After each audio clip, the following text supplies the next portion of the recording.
So good to have you join us today. Hello and welcome to Business Daily. I'm Lee Ji-hoon in Seoul. Let's first get started with a look at today's highlights. A U.S. Trade Commission has ruled that American solar cell manufacturers are being harmed by cheap imports from Korea and other countries. Will Washington take safeguard measures against Korean solar panel imports? We'll sit down with an expert to talk more about this. Products featuring your favorite idol stars, books, and even the president are rising in popularity and showing no signs of cooling down. These stories and more coming right up.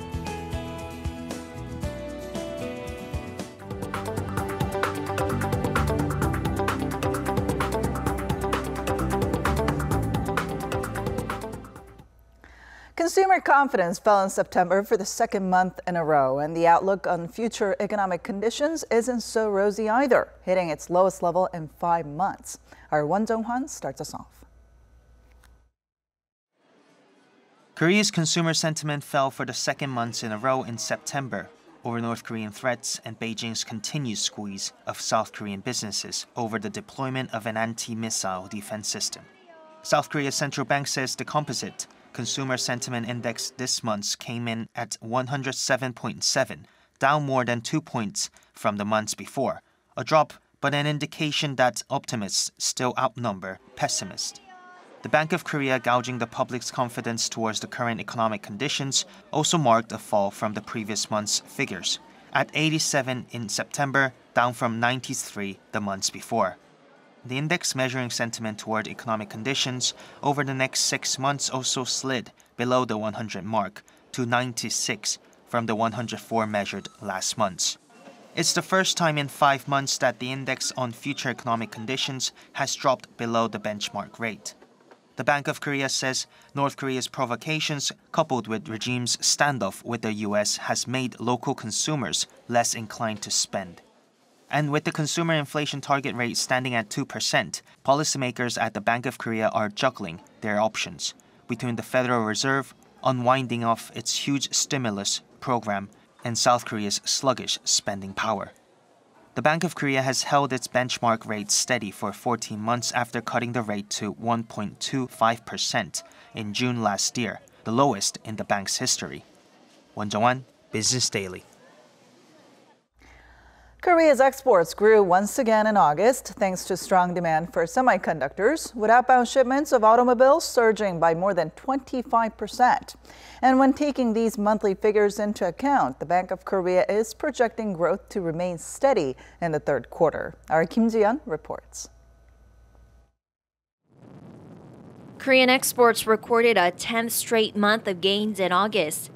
A provisional estimate by the Bank of Korea shows the export volume index was up 8.5% compared to the same period last year to nearly 142.3, the biggest rate of increase in 6 months. The BOK attributes it to booming chip exports, which rose more than 20% from the previous year. Auto exports also increased by 26% as car makers diversified their export markets, since auto exports to China continued to wane due to Beijing's retaliatory measures against Seoul's that deployment. The central bank projects the country's exports as well as domestic consumption will improve during the third quarter, particularly in the Seoul metropolitan area and Midwestern Chungcheong province. It pointed to various reasons, including the global economic recovery, improved consumer sentiment, and higher employment figures as the government's emphasis on job creation takes effect. The BOK projected increases in manufacturing output as facility investment in the IT and petrochemical sectors is expected to grow at a steady rate. It also sees services industries such as food, lodging, and retail gaining a boost in output as the 10-day Chuseok or Korean Thanksgiving holiday approaches. Kim Ji-yeon, Business Daily. The Asian Development Bank has raised its growth projection for Korea this year and 2018 to 2.8%. Now, that's a markup of 0.1% from its previous estimates back in July. In its latest report released earlier today, the ADB also kept its sunny view on Asia's economy at large. The Manila-based bank projects a 5.9% growth this year for the region and 5.8% in 2018. It cited gains in world trade and an expanding Chinese economy, but added caution over the deleveraging U.S. Federal Reserve. The ADB advised policymakers to strengthen their financial positions and keep a close eye on debt levels and asset prices. Korean tech giant Samsung Electronics has been named the world's 6th most valuable brand on the strength of its mobile phone and chip businesses. According to industry tracker Interbrand, Samsung's brand value was worth $56.2 billion this year, up 9% compared to 2016. It also overtook Japanese automaker Toyota to become Asia's most valuable corporate brand. Korean automaker Hyundai Motor was ranked 35th, while Apple was named the world's most valuable brand for the 5th consecutive year. Qualitative growth is being called for in the country's construction sector, with industry leaders stressing the importance of change. Speaking at a meeting with industry officials in Seoul, the Minister of Land, Infrastructure and Transport, Kim Hyun-mi, said Korea needs to shift away from its reliance on large-scale construction orders. Rather, it should look to build smart cities that applies cutting-edge technology in the era of the fourth industrial revolution. Minister Kim also added that the government will help the construction industry to reinvent itself into a new high-tech sector. The U.S. International Trade Commission says American firms had suffered serious injury from imports of low-cost foreign solar panels, raising the possibility that the U.S. might take safeguard measures against solar panels from Korea as well. Take a look. Korea's $1.2 billion worth of solar panel exports to the U.S. are at risk of being hit by safeguard measures after the U.S. International Trade Commission said last week that cheap solar imports have caused serious damage to local firms. The ITC ruled that increased imports of crystalline silicon photovoltaic cells is a substantial cause of serious injury to the domestic industry, and is scheduled to hold a public hearing on October 3rd and send its recommendation to the White House on November 13th. U.S. President Donald Trump has until January 12th to decide on the size, scope, and duration of tariffs. The last time a similar recommendation was approved was back in 2002 on Korean steel imports, which were removed after the WTO said they were protectionist rules that undermined global trade order. With Korea being the second biggest exporter of solar panels to the U.S., taking up 21% of all shipments, there are concerns that U.S. safeguard measures may end up affecting other sectors and industries as well amid growing U.S. protectionism. And to tell us more about this, Professor Yang Jung-seok from the Catholic University of Korea joins us in the studio today. So good to see you. Happy to be here. So what are safeguards and how are they different from, I guess, anti-dumping investigations? Okay, well, when we talk about official trade barriers, we usually talk about three of them. Those are that's allowed by the WTO. Mm-hmm. The first, as you mentioned, is anti-dumping measures. The second is countervailing tariff measures. Both of those are done in retaliation for what unfair trade, anti-dumping in case of dumping exports, and then countervailing measures in case the other side, the government has given subsidies to their competitors. So those are addressed to unfair trade measures, but safeguard is a little different. Safeguard is made in the case where rapid increase in imports have damaged domestic industry, so the country wants to give that industry protection. Doesn't necessarily depend on any unfair trade practices, but they do have to, the country has to prove that the safeguard measure was due because increase in imports caused serious injury to the industry in question, or there is a threat of serious injury. So you told us some of the factors that could trigger a country to take safeguard measures. Then why might Korean solar exports be a target? Okay, well, this is going to be a bit long. There's a company called Suneva, which makes solar panels in the United States. That was originally a company from state of Georgia. It was bought by a Chinese company, so it's now a Chinese-owned company. But went bankrupt a few years ago. Okay. And a company called SQN Capital put funding into the company, but one of the conditions for putting the funds into the company was that they would seek a safeguard suit because that would raise the capital value of the company, which is now bankrupt. Okay. Now, it gets even stranger because apparently the SQN Capital offered Chinese panel makers that they would withdraw the safeguard suit if they would buy out the son of a company for $55 million. And it gets even stranger than that because, well, the only companies which have filed suit is the Sonova and one of their competitors, SolarWorld, which is a German conglomerate. Sonova company itself, even when it was doing well, made about $93 million in revenue, whereas the solar industry as a whole opposes the safeguard, the U.S. solar industry, because they depend on cheap panels to drive everything. And that industry is worth $26 billion. And all the environmental groups as well oppose this safeguard suit. Now, I mean, despite a possible renegotiation, the U.S.-Korea-U.S. Free Trade Agreement is still in place. So, I mean, are safeguard measures separate from the terms of the FTA between the two countries? Okay, it's a bit ambiguous by WTO standards, but by U.S. standards, if they determine that their FTA partner is not directly responsible for the increase in imports which causes injury, then they can be placed out of the safeguard measures. The problem is the US ITC, the International Trade Commission, found that Korean imports from Korea did affect the industry. So that they do consider FTA partners separately, but they did find Korean imports causing the injury.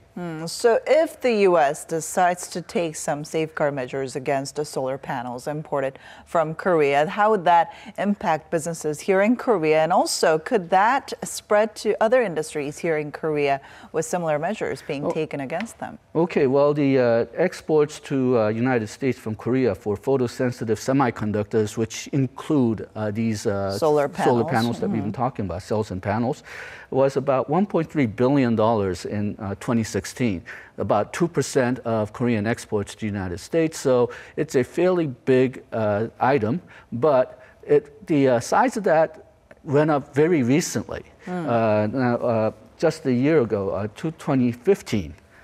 Year before, it was only in the $600 million range. Year before that, it was only in the $200 million range. So it rose very quickly. We don't know if this was a permanent trend or just a temporary increase. So that's one problem.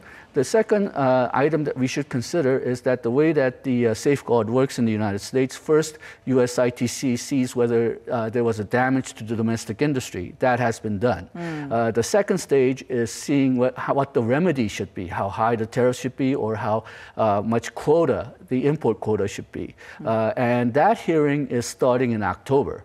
And it's very possible that if Korea and other countries work with the US solar industry and the environmental industry, the US ITC will find the remedies to be very small. They will, because it would cause too many problems in US domestic economy, they would not impose harsh penalties or harsh limits on the imports of solar cells. So that's always a possibility, and we should aim for that. Then the third stage, once the US ITC gives the recommendation on remedies, the president has to sign off on it. He can either take the recommendation and implement it as given, or he can cancel it.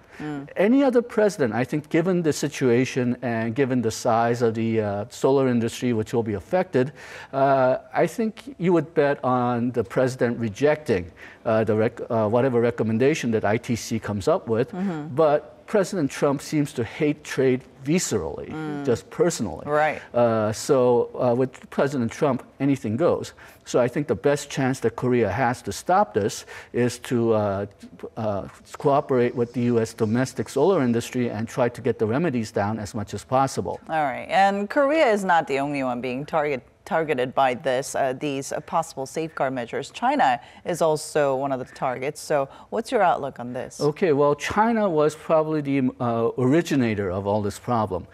China used to give subsidies to production and use of the solar cells and solar panels, but recently they stopped giving subsidies to the use of solar panels. Okay. So a lot of Chinese manufacturers had oversupply, and they sent it to international markets, which caused the price to go down, which started this whole thing to begin with.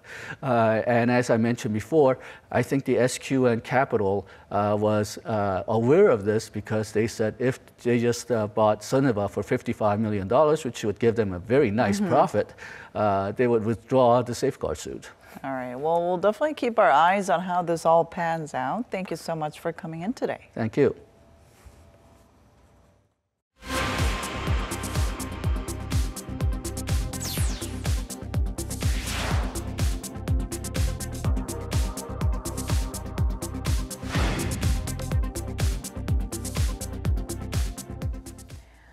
Korea's Environment Ministry announced a comprehensive set of measures on Tuesday aimed at tackling the country's air pollution problem. The Vice Minister of the Environment Ministry promised to reduce fine dust levels by over 30% until 2022, the end of President Moon's 5-year term. As part of these efforts, the government will invest nearly $6.5 billion to implement a real-time air management system. The plan also includes a temporary shutdown of 7 aging coal power plants and tighter regulations for diesel cars and heavy industry. The announcement comes after a ruling party government meeting on Monday, where the environment minister said the fine dust issue must be elevated from the current ministerial level. A presidential committee on the Fourth Industrial Revolution has officially launched with the appointment of Chang Byung-gyu as its head. It was marked with a ceremony at its new home in central Seoul earlier today, fulfilling one of President Moon Jae-in's campaign promises. The president had vowed to form a collaborative body between state and private enterprise to build a smart Korea together. The committee is tasked with making recommendations to the government in developing a future technology plan. Chang pledged to draw up a blueprint expected by the end of this year after consulting with the private sector, related ministries, as well as the presidential office. The 44-year-old KAIST graduate last served as chairman of the board of directors at Korean game developer Bluehole. Korea's southern port city of Busan is currently hosting the ITU Telecom World 2017, one of the world's biggest industry events. It's bringing together thousands of related experts, CEOs, investors, and government policymakers from all across the globe. Our Park Hee-jun takes us there. The ITU, or International Telecommunications Union, is the information and communications arm of the UN. ITU Telecom World is being held through this Thursday at the Busan Exhibition and Convention Center, commonly known as BEXCO, where visitors can take a look at technology that is essential to the Fourth Industrial Revolution. The ITU Secretary General Hao-Len Zhao says this year's conference is dedicated to matchmaking services for small businesses and startups and enhancing their global opportunities, especially due to concerns that technology could eliminate many kinds of jobs. This year's theme is Smart Digital Transformation Global Opportunity. There are different pavilions for different sectors, including 5G technology, future broadcasting, virtual reality, and augmented reality. The conference also showcases South Korea's latest innovations in big data, drones, and artificial intelligence. On the sidelines, there will be an ITU forum for youth. The fact that the conference is being held in Busan has extra meaning this year, with South Korea having topped the global ICT rankings for the second year in a row. Also notable this year is that Korea will be the first country in the world to debut a 5G mobile network during the Pyeongchang Winter Olympics next year. Around 8,000 officials and experts from governments and the business sector are expected to take part in the conference, and some 40,000 people are expected to attend as visitors. The host city says the conference will likely generate some $104 million worth of production and create at least 1,000 jobs in Busan alone. Park Hee-jun, Business Daily. Consumer behavior is often determined by certain emotions and special memories that are evoked by a certain product. And as businesses seek out new sources of income, the merchandise sector has expanded into new areas. Our Lee Ju-young has more. Welcome to the store that sells everything YG related. For fans of much revered idol groups like Big Bang and Winner, this shop is like a candy store. The entertainment company says it welcomes roughly 150 customers a day, with 80% being local teenagers. I buy a lot of stickers, cards, and notebooks. I just want to see the face of my favorite singer more often. Even if it's not on the internet, I can still keep them in my notebook. I've been a fan of Big Bang for 6 years. I came to buy Taeyang spinners and G-Dragon towels. I saw Taeyang post them on his Instagram often and just wanted to buy one more. Some of these goods are even designed by the artists themselves, which is another factor that makes these merchandises even more alluring. 이 제품 같은 경우는 이제 피스 마이너스라고 GD가 직접 이제 브랜드 런칭해서 직접 디자인과 기획에 참여를 한 제품이고, 이 제품 같은 경우는 이제 위너 럼미 이제 올해 나온 싱글인데 위너 멤버들이 직접 에코백 디자인에 참여를 해서 나온 상품입니다. Finding it difficult to maintain steady income based on album sales and concerts alone, entertainment companies are now turning to merchandises that's proving to be highly profitable. The country's 5 major entertainment firms reveal that sales of K-pop idol paraphernalia have increased from $66 million in 2014 to $132.8 million in 2016. Experts say consumption is continuing to rise, with fans demanding a medium that helps them better connect with their favorite idol stars. People nowadays make purchase decisions based on enjoyment, but ironically, many of these do not have a physical form. At most, all they are left with are a few pictures. Due to their fleeting nature, people tend to obsess over goods because they want tangible products that are associated with their memories. Also, from the company's point of view, this is a good opportunity to lure in repeat customers. A similar trend is being seen among those who love reading and purchase books from one of the nation's biggest bookstores, Yes24. There are so many pretty book-related products. I don't come to bookstores often, but every time I do, I tend to always buy goods that go with the book. I would even buy a book for the freebie merchandise. Yes24 says out of some 30 to 40 newly released goods every month, seasonal merchandises like beach balls and eco bags and those inspired from book contents are the most popular. For one, this cup inspired by a famous novel was a tremendous hit. 소설 문구를 이렇게 새기는 게 정말 굉장히 네. 작가님도 되게 좋아하셨고 그러니까 말이야. 이것 때문에 일시집사에서 책을 사셔서 직접 수령하셨다고. This concept note, which is only limited to 300 a day, is already sold out prior to lunchtime. The bookstore says it has even seen as much as a 6-fold increase in sales when particular goods hit the right chord with the public. Nowadays, it's hard to offer our customers a competitive price on books alone, so we're producing these goods and creating a fan base of sorts. It's become very popular to collect goods featuring certain characters or contents. This kind of loyalty is not only limited to idol groups or books, but political figures as well.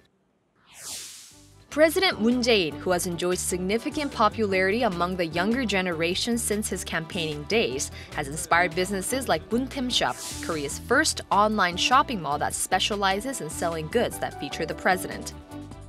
Roughly 2,000 customers visit a day, mostly between the ages 18 to 25, buying badges or tumblers.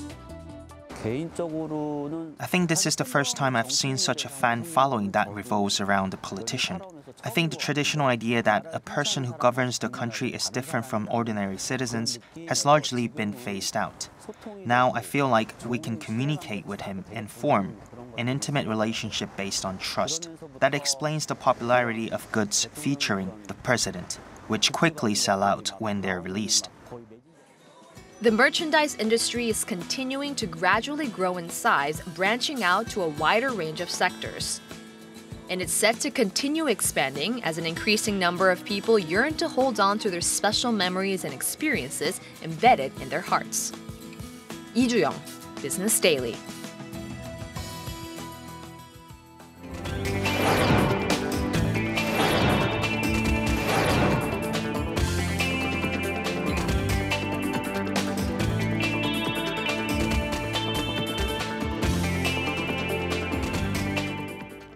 And that wraps it up for today. But we'll be back tomorrow with more of the day's top business stories, so don't forget to tune in then. Thanks for watching, and see you soon.